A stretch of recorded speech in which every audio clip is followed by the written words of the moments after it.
Hi. Today I have prepared for you a very interesting story with an unexpected ending. Watch until the end. Happy viewing. There is no such thing as a woman who is faithful to the end. With very few exceptions, every man knows this. Only one worries, the other makes peace, and the third tries his best to ignore it. I lived with my wife for 40 years. We got married when I was 20 years old, and she was 19. Things happened and fought and made up, but I was sure that in all that time we never once betrayed each other. Nevertheless, wherever fate threw me, she was always there for me. We had two beautiful children, a son John and a daughter Catherine. Now they are adults, both with families and children of their own. I was sure we had a peaceful old age ahead of us, surrounded by our beloved grandchildren. I am a doctor. I served 25 years in the army, reached the rank of colonel in medical service, and it has been 10 years since I retired. To this day, I continue to work in a private clinic. To tell the truth, I do not often hold a scalpel in my hands. My wife also still works in an advertising firm. She is a designer by training. We have no problems with finances, and we just worked for our own pleasure. I've been to a lot of places during my service. I was in Africa, almost a year in Mongolia, Vietnam, but I hardly ever saw those countries. The job of a doctor is almost round the clock. But every time I came home, I knew my loving wife and children were waiting for me. At least I thought so. Alas, as it turned out, that was just wishful thinking. Despite my age, my wife managed to maintain her natural beauty. She always took care of herself, which allowed her to keep her girlish figure and face without a single wrinkle. When we walked side by side, she was mistaken for my young mistress. The contrast was too stark. A young blonde and a gray-haired, mature man. A major with a young mistress. My wife was very amused by this contrast, and it flattered me too. But as it turned out, I was having fun for nothing. It all happened one rainy November evening. Have you ever noticed that the events that change our lives for the worse happen on rainy autumn evenings? It's as if dying nature is trying to drag us down with it. It was late fall.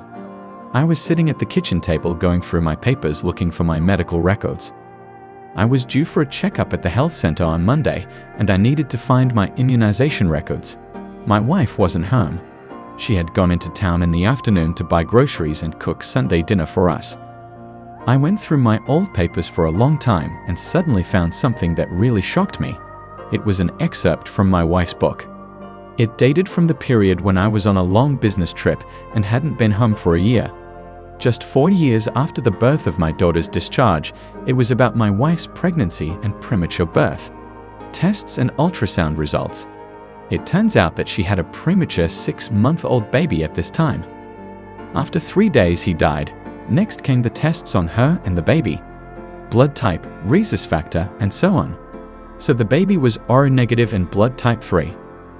I felt like at least a closet had collapsed on me. There was no way I could be the baby's father.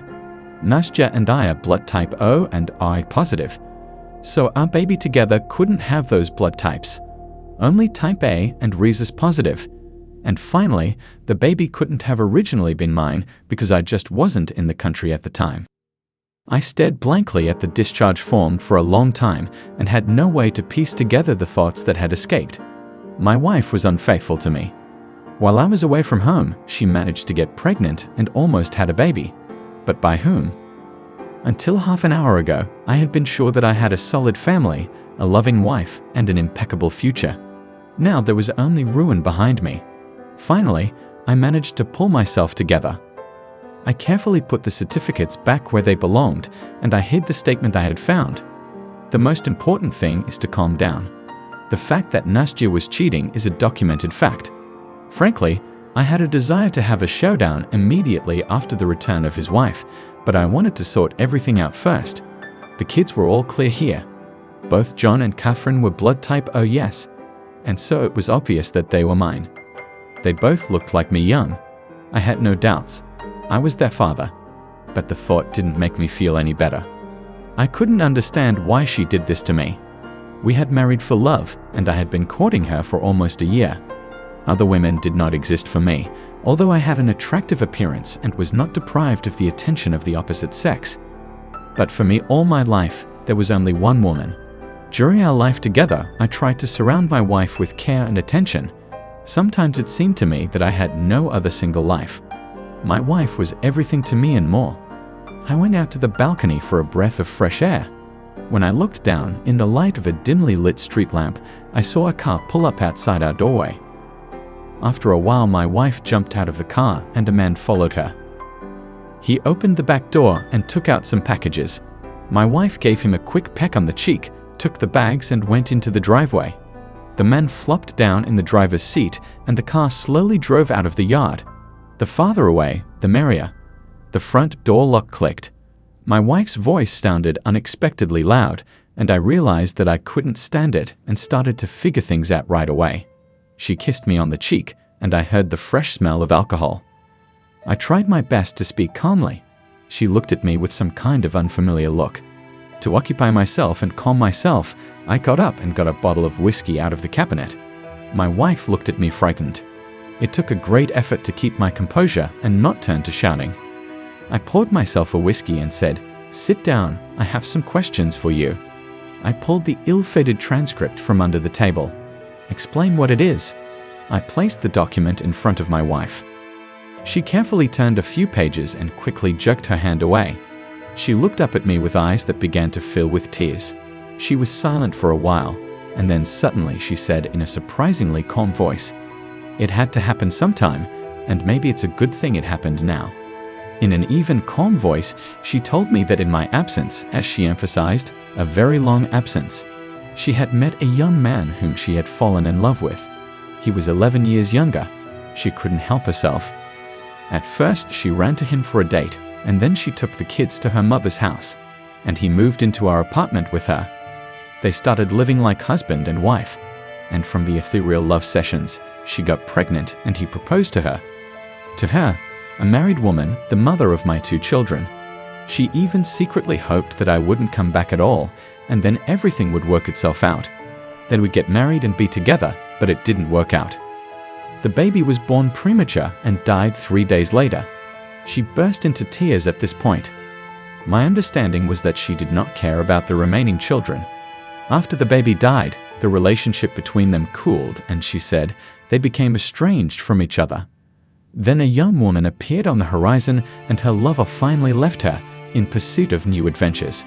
When I returned, she met me as if nothing had happened, and all the years that followed she diligently played the role of loving and caring wife. I was shocked. To be honest, for a while I lost the ability to think and speak at all. I stared at the wall in silence, and not a single thought crossed my mind. I just stared blankly at one point, but that wasn't all. 6 months ago, her heartfelt friend showed up in our town. Passion flared with renewed vigor.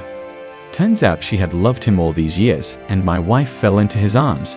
Anyway, they have been dating all this time, and she wants to start a new life in which there is no place for me. She lived with me for 40 years, gave me her best years, and now that the kids are grown, she wants a fresh start with the person she loves.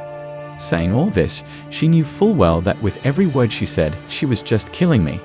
For a second, she reminded me of an executioner indifferently doing his job. For so many years, she'd been trying to trick me. If I had not found the statement, I probably would not have guessed anything further. Without saying a word, I got dressed, threw some things in my bag, and went out. Autumn was waiting for me outside. I breathed in the damp air with my chest full. I threw my bag on my shoulder and slowly wandered down the sidewalk covered with yellow leaves. I felt like smoking. I gave up smoking 20 years ago at the request of my wife. She was very concerned about my health, and it was quite late. The city was trying to forget itself in an anxious sleep. The windows of the houses were barely lit, and only the streetlights came down with a dim glow. I walked slowly past the black houses, trying not to slip on the wet fallen leaves. "Man, do you have a smoke?" I turned around and fell into darkness. Bright light burst into my eyes. "Well, finally," a man's voice said from very close by. I turned my head with difficulty. "Welcome back." My boss, not hiding his joy, looked at me. "Aya." The words were hard for me to say. "Yes, you're in our clinic. Tonight you were taken to the emergency room with a brain injury. We took you in and operated on you right away. The surgery was successful, and you are back with us. Your children and your wife we informed. The latest events made my heart clench again. My wife. I no longer had a wife. 2 weeks later, I was discharged. My ex came to see me twice, but I refused to see her. At first, I rented a small apartment not far from the clinic where I worked, and began to get used to single life. The breakup with his wife had a twofold effect on me. On the one hand, of course, the pain of betrayal, and on the other hand, some still unclear prospects. Then there was a divorce, and I was left not only without a wife, but without my home. The children took a neutral position, but it was clear that they were more on their mother's side. I began to operate again.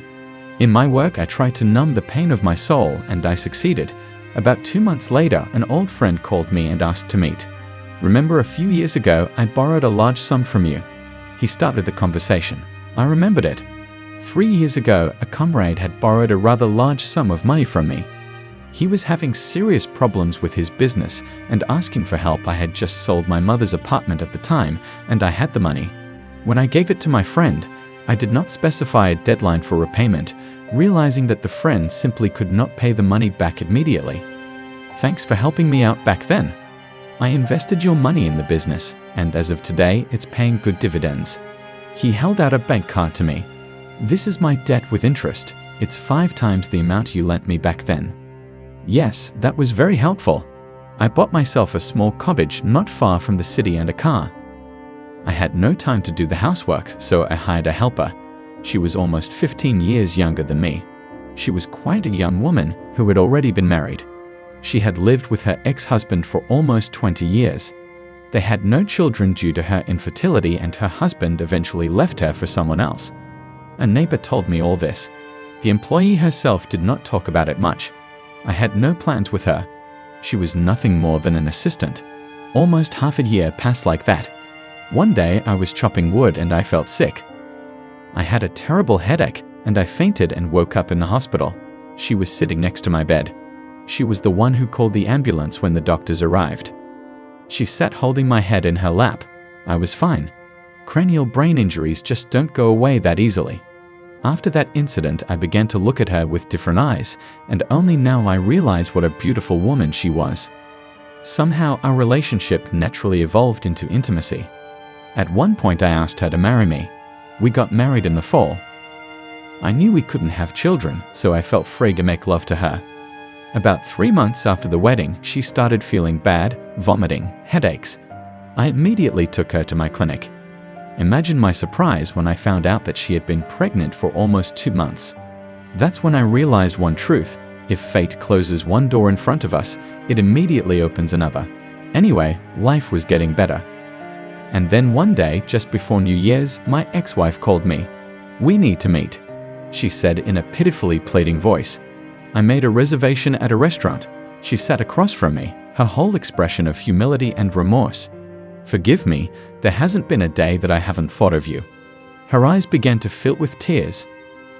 "I made a terrible mistake. I betrayed you. Our family, our children." She kept talking, and I stared silently at my once madly beloved woman.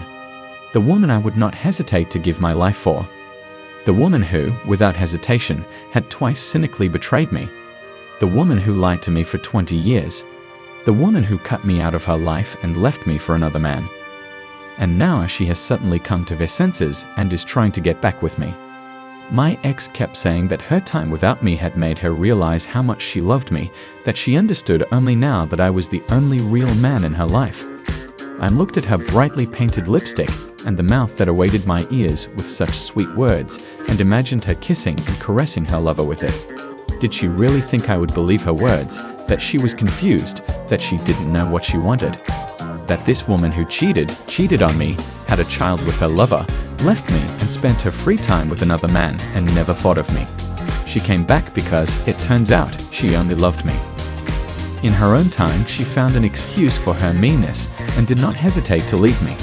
She had had her fill of sensual pleasures with her lover, having been in his bed more than once, and she had coldly planned the moment to give me one last fatal blow. And now she was here to offer me the only precious thing she had left, but had already taken advantage of her lover. She realized he only wanted her for fun, and as long as she had the money. When she realized this, she came to me, hoping to try to get back what she had lost. God, do I seem so stupid to her, ready to believe all her lies? I listened in silence to her remorse-filled monologue. I had nothing to say to her, you know. I didn't revel in her humiliation or gloat. I even felt kind of human for her. It's a shame, after all, 40 years together. But it was time for our meeting to mend. And at that moment my phone rang. My girlfriend called me and asked where to come and get me. As I came out of the restaurant, I turned around. My ex-girlfriend was standing with her hands pressed to her chest, looking at me through the festively decorated shop window.